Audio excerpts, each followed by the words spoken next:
और सब भूल गए हर्फ सदाकत लिखना, और सब भूल गए हर्फ सदाकत लिखना, रह गया काम हमारा ही बगावत लिखना। सलाम, नमस्ते, सत श्री अकाल। मैं हूं आपके साथ हर्षिता मिश्रा और आप देख रहे हैं टाइम्स मेल।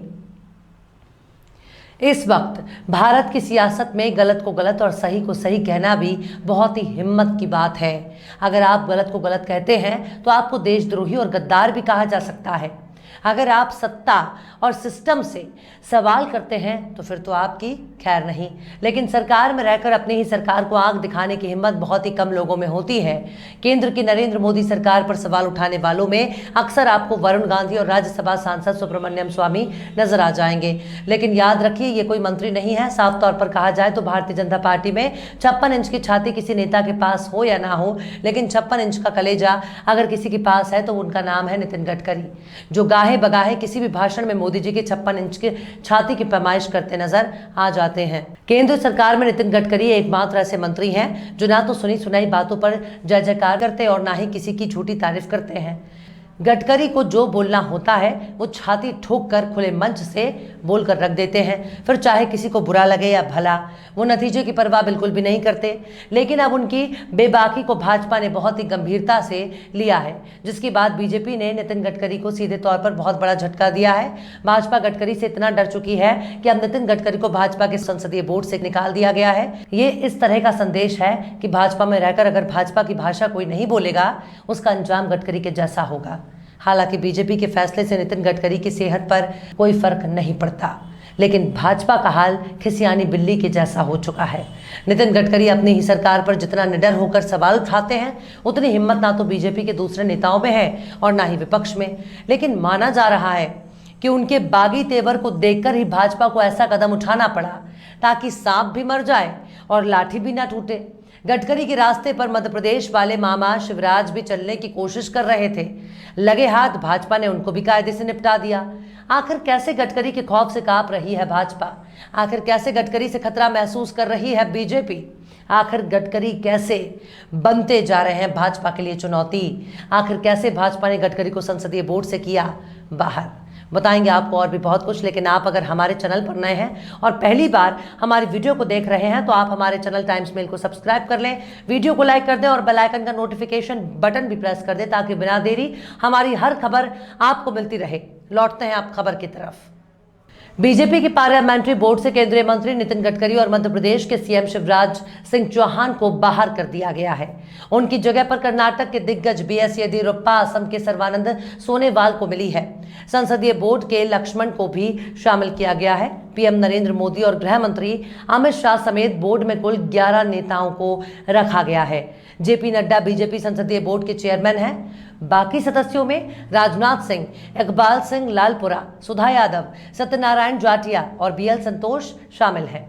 बीजेपी के राष्ट्रीय अध्यक्ष अरुण सिंह की तरफ से यह ऐलान किया गया है। हालांकि अभी तक ये नहीं पता चल सका कि गडकरी और शिवराज सिंह चौहान को क्यों बाहर का रास्ता दिखाया गया, लेकिन जानकारों का कहना है कि दोनों ही नेता बागी तेवरों वाले हैं। वो अपनी बात कहने से नहीं हिचकिचाते। संसदीय बोर्ड की बैठक में दोनों के रास्ते मोदी शाह की जोड़ी को खतरा था, लिहाजा दोनों को बाहर का रास्ता दिखा दिया गया है। सबसे खास बात यह है कि गडकरी और शिवराज को बीजेपी की चुनाव समिति से भी दूर ही रखा गया। केंद्रीय चुनाव समिति में 15 सदस्यों को शामिल किया गया।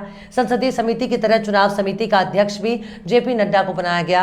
हालांकि जेपी नड्डा ने गडकरी और शिवराज को ऐसे समय में बोर्ड से बाहर किया जब खुद नड्डा पर ही बिहार में बीजेपी की लुटिया डुबोने का जिम्मेदार माना जा रहा है, क्योंकि उन्हीं के बयान के बाद बीजेपी के साथ बिहार में नीतीश कुमार ने गठबंधन तोड़कर तेजस्वी के साथ सरकार बना ली और बिहार में बीजेपी सत्ता से पैदल हो गई। चुनाव समिति में शामिल नेताओं में जेपी नड्डा के अलावा नरेंद्र मोदी, राजनाथ सिंह, अमित शाह, बीएस येदियुरप्पा, सर्बानंद सोनोवाल के लक्ष्मण, इकबाल सिंह लालपुरा, सुधा यादव, सत्यनारायण जटिया, भूपेंद्र यादव, देवेंद्र फडणवीस, ओम माथुर, बीएल संतोष, मंत्री श्रीनिवास के नाम है। दोनों ही लिस्टों पर गौर करें तो नड्डा के अलावा नरेंद्र मोदी, राजनाथ सिंह, अमित शाह, बीएस येदियुरप्पा, सर्बानंद सोनोवाल के लक्ष्मण, इकबाल सिंह लालपुरा, सुधा यादव, सत्यनारायण जटिया, बीएल संतोष ऐसे नाम हैं जो संसदीय बोर्ड के साथ चुनाव समिति में भी शामिल हैं। मामले से जुड़े लोगों का कहना है कि 2024 चुनाव के मद्देनजर मोदी शाह की जोड़ी अपने हिसाब से बिसात बिछा रही है। संसदीय बोर्ड के साथ चुनाव समिति भी काफी अहम मानी जाती है। आपको बता दें कि गडकरी वही नेता है जिन्होंने नागपुर में आयोजित एक कार्यक्रम को संबोधित करते हुए कहा था कि मुझे कई बार लगता है मैं सियासत छोड़ दूं। महात्मा गांधी के समय की राजनीति और आज की राजनीति में बहुत बदलाव हुआ है। बापू के समय में राजनीति देश और समाज के विकास के लिए होती थी, लेकिन अब राजनीति सिर्फ सत्ता के लिए होती है। गडकरी ने कहा कि हमें समझना होगा कि राजनीति का क्या मतलब है। क्या ये समाज देश के कल्याण के लिए है या सरकार में रहने के लिए है?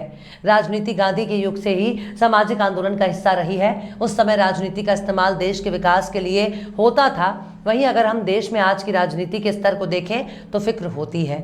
आज हम राजनीति में जो देख रहे हैं वो पूरी तरह से सत्ता में आने के बारे में है। गडकरी कहते हैं कि मेरा मानना है राजनीति सामाजिक आर्थिक सुधार का एक सच्चा साधन है, इसलिए नेताओं को समाज में शिक्षा, कला आदि के विकास के लिए काम करना चाहिए। यानी गडकरी साहब बीजेपी की मौजूदा सियासत पर ही निशाना साध रहे हैं और इशारों ही इशारों में अपनी सरकार और अपनी ही पार्टी पर सत्ता हासिल करने का इल्जाम लगा रहे हैं, जिसे समझने वाले खूब समझ रहे हैं और बीजेपी ये सब कुछ सुनकर भी बिल्कुल खामोश रहने पर मजबूर है। आप तो जानते ही हैं कि बीजेपी के बड़े बड़े सुरमाओं में मोदी जी और शाह जी का नाम बड़ा अकीदत से लिया जाता है। मोदी शाह की जोड़ी को आग दिखाने की हिम्मत संग में भी नहीं। उनके खिलाफ जाने या फिर आलोचना की बात तो छोड़ ही दीजिए, सिवाय नितिन गडकरी के। नितिन गडकरी वही शख्स है जिन्होंने मोदी के कट्टर आलोचक कांग्रेस के कमजोर होने पर अफसोस का इजहार किया और कहा कि कांग्रेस का मजबूत रहना जरूरी है, वरना लोकतंत्र मजबूत नहीं होगा। लोकतंत्र के लिए कांग्रेस का मजबूत रहना बहुत जरूरी है। गडकरी ने कहा कि उनकी ईमानदार इच्छा है कि पार्टी राष्ट्रीय स्तर पर मजबूत हो। कांग्रेस के कमजोर होने से उसकी जगह क्षेत्रीय पार्टियों ने ले ली है, जो कि सही नहीं है। कितनी हैरानी वाली बात है कि एक तरफ बीजेपी विपक्ष मुक्त भारत की बात करती है, कांग्रेस मुक्त भारत की बात करती है, वहीं दूसरी तरफ उन्हीं का केंद्रीय मंत्री कांग्रेस के मजबूत होने की बात कर रहे हैं। गडकरी का एक और बयान बहुत तीखा माना जाता है और यह भी माना जाता है कि उनका बयान पीएम के लिए था। गडकरी ने यह भी कहा था कि विपक्ष के साथ सत्ता पक्ष का व्यवहार कैसा होना चाहिए, ये बात आपको नेहरू और वाजपेयी से सीखना चाहिए। इसके लिए सत्ता पक्ष और विपक्ष यानी दोनों को सोचने समझने की जरूरत है।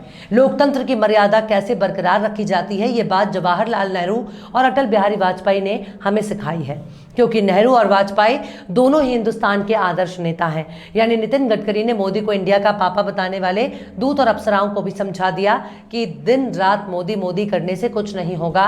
आज मोदी है, कल कोई और होगा, क्योंकि गडकरी ने मोदी को भारतीय लोकतंत्र के आदर्श में गिनती ही नहीं की, बल्कि उन्होंने नेहरू और अटल को आदर्श नेता के तौर पर पेश किया है। इसी तरह से सितंबर 2019 में गडकरी ने नागपुर में कहा था कि मैं अपने किसी प्रोजेक्ट में सरकार से मदद नहीं लेता, क्योंकि जहां जहां सरकार हाथ लगाती है वहां वहां सत्यानाश हो जाता है। उनके इस बयान को सुनकर वहां बैठे बीजेपी के नेताओं की सिट्टी पिट्टी गुल हो गई। अपने एक और कार्यक्रम में गडकरी ने कहा कि सपने दिखाने वाले नेता लोगों को अच्छे लगते हैं, पर दिखाए हुए सपने अगर पूरे नहीं किए गए तो जनता उनकी पिटाई भी करती है, इसलिए सपने वही दिखाओ जो पूरे हो सके।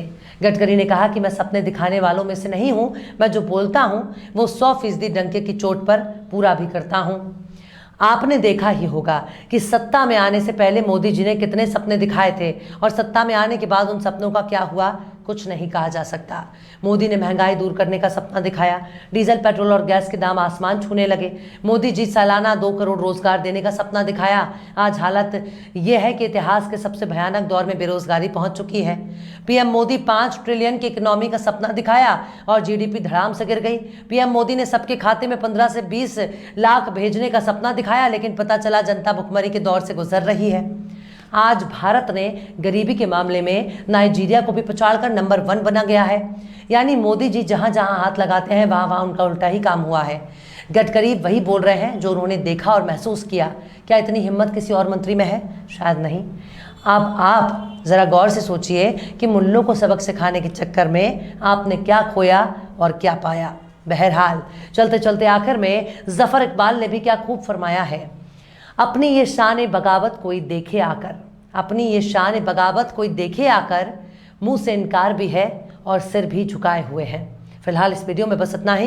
ये वीडियो आपको कैसा लगा कमेंट बॉक्स में आप ज़रूर बताइएगा।